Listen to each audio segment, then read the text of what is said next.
आज हमारे साथ जो शख्सियत है, आपका नाम कमला सिंह तरकस।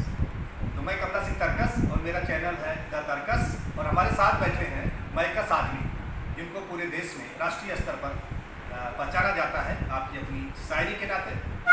और मैंने भी कई बार सुना है, अखबारों में आप बराबर छाए रहते हैं, पूरे देश में आपका दौरा चलता है, शायद विदेशों तक भी।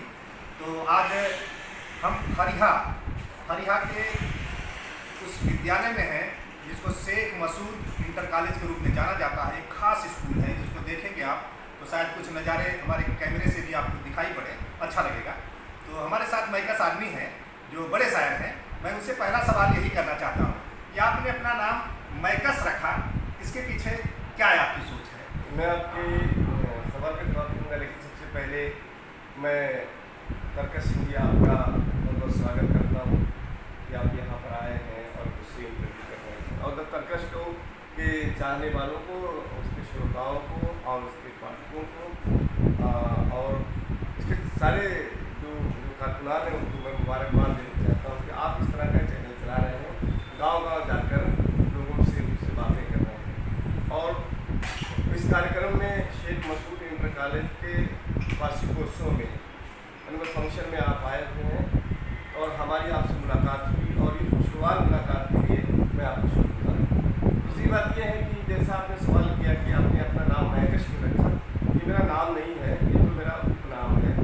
तो शायरी के हवाले से कैफी आजमी साहब का नाम था, कैफी आजमी उन्होंने था, सागर आजमी का नाम था इम्तियाज़ अहमद, दोनों सागर आजमी अपना तखल्लुस किया। उसी तरह मैं भी मैकस आदमी। आपके असली नाम को कोई नहीं जानता, मैकस आदमी ही सभी लोग जानते हैं। मैं भी जानता हूँ। असली नाम भी बता दें, और इस नाम को आपने चुना तो इसके पीछे कुछ सोच होगी कि ये नाम क्या संदेश देगा समाज में? नहीं, ऐसा कुछ, मेरा असली नाम मिर्ज़ा शमशाद बेग है, और मैकस आदमी चुनने के पीछे बहुत कुछ ऐसा रीज़न नहीं था। मैं बचपन से ही शायरी करता था, तो मुझे अच्छा लगा कि मैंने ये नाम चॉइस किया, और मैं मैकस आदमी के हवाले से लिखता पढ़ता है।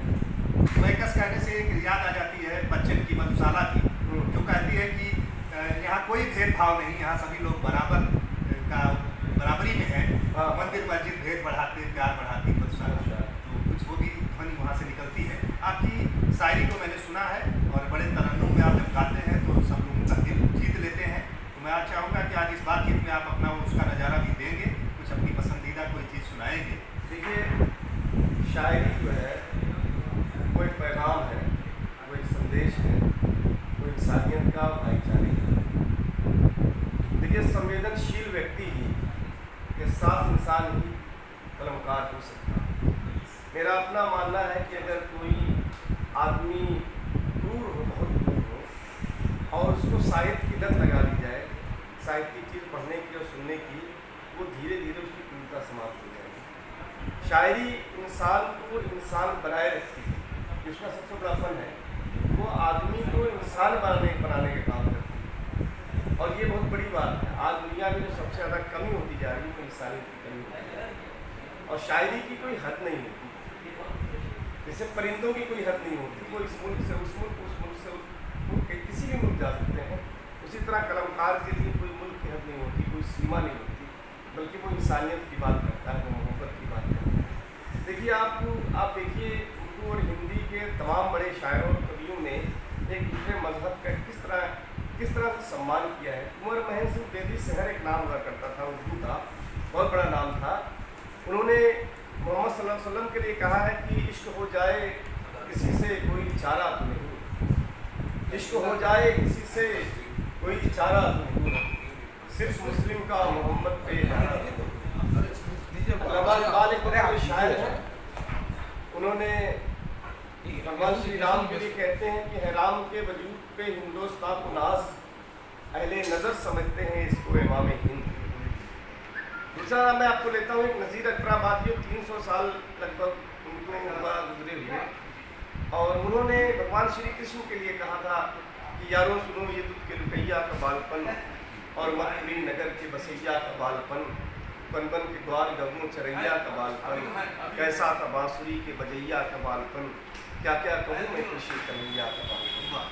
तो दोस्तों, मेरा ये हम लोगों का ये अतीत रहा है, और भारतेंदु हरिश्चंद्र ने कहा था, कबीर दास के लिए कहा था, रहीम दास के लिए कहा था, मलिक मोहम्मद जायसी के लिए कहा था, रस खान के लिए कहा था कि इन मुसलमान हरिजनों पर कोटिन हिंदू वारी, इन मुसलमान शायरों कवियों पर मैं करोड़ों हिंदुओं को बांटता हूँ। तो ये हमारा ऐसा अतीत रहा है, हमारा ऐसा माजी रहा है, बहुत सुनहरा माजी रहा है। और आज के दौर में जो माहौल ख़राब हुआ है, उसको अगर हम माहौल को बनाने के लिए हमारे रचनाकार बहुत बड़ा रोल अदा कर सकते हैं। मैं तो ये नहीं कह सकता कि बहुत बड़ा इनकलाब ला सकते हैं, लेकिन पूरे हिंदुस्तान में मैं समझता हूँ कि साहित्यिक कार्यक्रम 400 से 500 की तादाद में होते हैं। अगर एक कार्यक्रम में 100-200 भी श्रोता मौजूद हैं और अगर हम एक अपनी बात पहुँचाना चाहते हैं भाईचारे की, अखंडता की, एकता की, इंसानियत की, तो ये बहुत महत्वपूर्ण होगा। और हम ये कह रहे हैं कि इनकलाब नहीं ला सकते, लेकिन हम नज़रिया लोगों को बदल सकते हैं। जी, लेकिन शायरों ने इनकलाब लाने में भी बहुत काम किया है। एक लाइन मुझे इसी समय याद आ रही है कि रात के अंधेरों से हम सफर में घबराना, कुछ ही देर बाकी है इनकलाब आने में, इनकलाब लाने में। तो इनकलाब आता भी है, ये काम करते हैं हमारे। नहीं, इसमें तो जो इनकलाब आता है तो बड़ा रोल हमारे रचनाकारों कलाकारों का रहा है। तो मैं एक शायर के लिए नहीं कहता हूँ, बाकी और भी जो कलाकार हैं, जो रचनाकार हैं, वो संवेदनशील होते हैं। उनकी संवेदनशीलता ही सबसे मुख्य चीज़ होती है। आपने और कोई बात की रचना की बात कही कि मैं रचना सुनाता हूँ, ये तो आप सबकी दुआएं हैं, आजमगढ़ की मिट्टी की खुशबू है जो हम सब कहीं न कहीं लेकर जाते हैं उसको। एक रचनाकार के रूप में आपको लोग बहुत ही गंभीरता से लेते हैं, कोई भी हल्के में नहीं ले सकता। तो मैं चाहूँगा कि आज की बातचीत में आप स्वेच्छा से कोई रचनाएँ एक आध दो ऐसी सुनाएं जो हमारे दर्शकों तक पहुँच सकें, आपकी मेहरबानी। जी, बहुत बहुत शुक्रिया। मैं रचना आपको सुनाता हूँ। मेरी भूमिका भी उसी सिलसिले में थी कि जो हमारा अतीत था, जो हमारा भाईचारा था, जो हमारी मानवता थी, और मेरा अपना एक संदेश भी है, पैगाम भी है। मैं रचना कहीं भी सुनाता हूँ, कहीं भी मुशायरे कवि सम्मेलन में जाता हूँ तो भाईचारे की बात जरूर करता हूँ, और उसके पीछे मेरा उद्देश्य होता है कि हमारे समाज में भाईचारा कायम, इंसानियत कायम।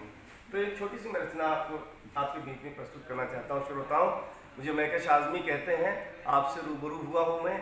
तो मोहब्बत की, वफा की, प्यार की, बलिदान की धरती, ये हिंदुस्तान की धरती, ये हिंदुस्तान की धरती।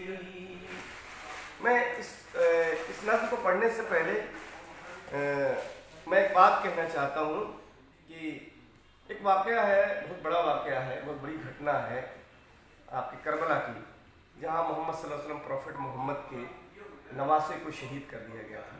लेकिन उस बीच में एक बात हिंदुस्तान की भी आती है, और बहुत बड़ी बात आती है कि जब उनको यजीद की फ़ौजों ने मारने के लिए घेर लिया था, तो उन्होंने कहा कि उन लोगों से कहा कि हुसैन ने कहा कि मैं तुमसे जंग नहीं करना चाहता। उन्होंने एक बात कही कि मैं तुम लोगों से जंग नहीं करना चाहता, और ये भी बात नहीं कही कि मैं अपने जन्मस्थल पर जाना चाहता हूँ, जहाँ मैं मक्का में पैदा हुआ वहाँ जाना चाहता हूँ। उन्होंने ये नहीं कहा कि मैं अफ्रीका जाना चाहता हूँ, बल्कि एक बात जो कही वो हमारे देश के लिए, हमारे देश के सम्मान को बढ़ाने के लिए बड़ी बात कही थी। उन्होंने कहा मैं जंग नहीं चाहता, मैं भारत जाना चाहता हूँ। भारत की महत्ता को उन्होंने जिस तरह से महसूस किया था उस ज़माने में, वो अहमियत आज भी बरकरार है। मैं उसी अहमियत को समझते हुए और उसी बात को आपके बीच रखना चाहता हूँ अपने माध्यम से। मोहब्बत की, वफा की, प्यार की, बलिदान की धरती, ये हिंदुस्तान की धरती, ये हिंदुस्तान की धरती। यहीं पर राम ने अवतार लेकर मान बख्शा है, कन्हैया ने इसी धरती पे आके ज्ञान बख्शा है। हजारों सूफी संतों ने इसे सम्मान बख्शा है। हकीकत